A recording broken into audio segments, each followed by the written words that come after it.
If you're excited to learn Italian but you don't know where to start, you can end up bouncing between apps, books, and videos and still have no clear idea how the language actually works. Without that foundation, everything feels confusing and way harder than it needs to be. So in the next 10 minutes, with the help of Matteo, I'll give you a simple overview of how Italian works, covering the basics like verbs, gender, and pronunciation, so you're not stuck guessing and you can start learning with more confidence. Uno, verbs. So we're starting with the dreaded ones, I verbi. Look what happens to the word parlare, which means to speak in Italian. Parlo italiano. I speak Italian. Parli italiano. You speak Italian. Parla italiano. She or he speaks Italian, the third person. Parlo, parli, parla. One thing that makes Italian so challenging is the fact that the ending of the verb changes depending on who you're talking about. There's a lot to learn, and many students make the mistake of trying to memorize very long, boring lists of verbs. Instead, start with the ones you'll use most often and practice saying different, useful things with them. For example, Parlo italiano. I speak Italian. Parlo un po' di italiano. I speak a bit of Italian. Parli italiano. You speak Italian. Parli inglese. You speak English. By the way, asking questions in Italian is really simple. We just use a question tone. For example, parli italiano. You speak Italian. Parli italiano? Do you speak Italian? And another phrase you might need if things get too complicated. Parli inglese? Do you speak English? This way you can ask to be polite. As a beginner, it's easy to waste time memorizing lots of complicated stuff that you don't really need yet. And that's why in our online Italian school, we focus on simple, everyday phrases that you'll actually use to help you start speaking Italian sooner. To find out more, click the link in the description.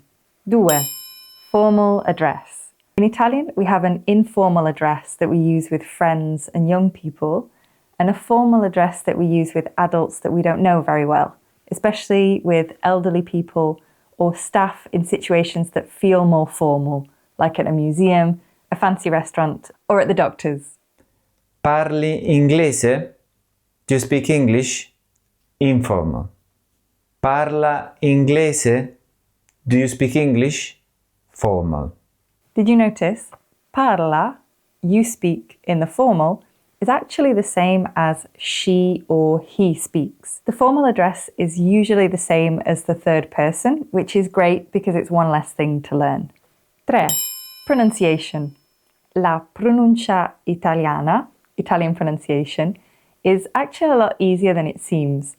So usually there's a close relationship with the spelling, which means that to get that lovely Italian sound, all you need to do is focus on really enunciating the vowels. For example, Il panino, the sandwich. You have to really move your mouth. Il panino. Il panino. Il telefono. The telephone. Here too, you have to move your mouth a lot. Il telefono. Telefono. the letter I is always pronounced E, as in panino, and the letter E is always pronounced as E, as in telefono. The letters C and G can be a bit trickier.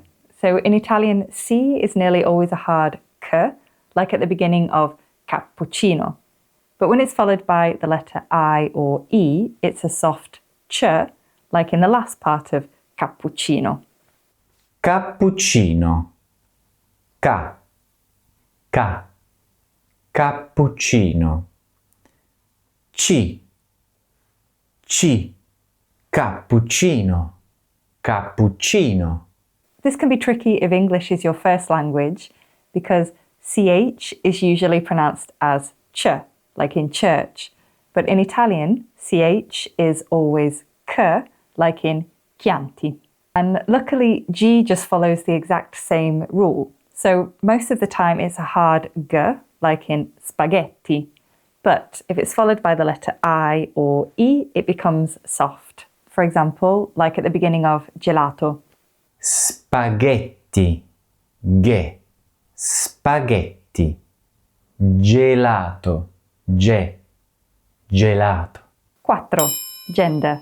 Italian has masculine and feminine forms which sometimes apply to people. For example, we have Il commesso, the male shop assistant, ending in O.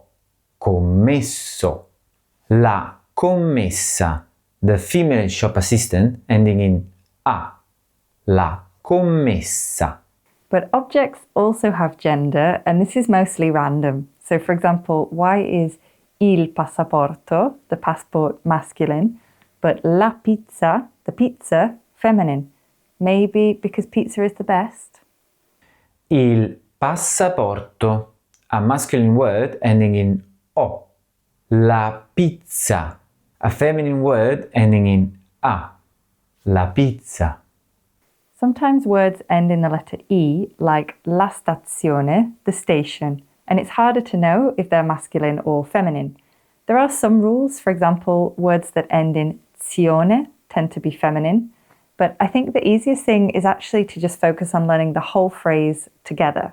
So instead of learning stazione, always learn la stazione. That way the correct gender will feel more natural to you.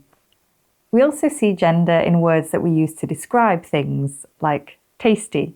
These are also known as adjectives. For example, Il caffè è buono. The coffee is tasty.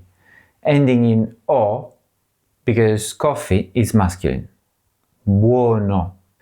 La pizza è buona. The pizza is tasty. Ending in A because pizza is feminine. Buona. Molto buona. and we also see gender in words like a in Italian, as in a coffee. Un caffè. A coffee.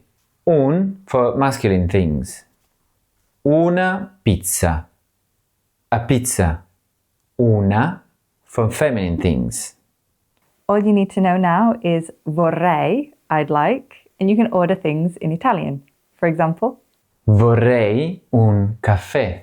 I'd like a coffee. Vorrei una pizza. Please. I'd like a pizza. Please. and on the topic of ordering things, if you found this video helpful, you might like this one too. It should be around here somewhere. I think here, but maybe here. It's full of easy, everyday phrases to help you get around Italy, including how to greet people properly, how to be polite in daily situations, ask where things are, pay, and lots more. Ciao, a presto!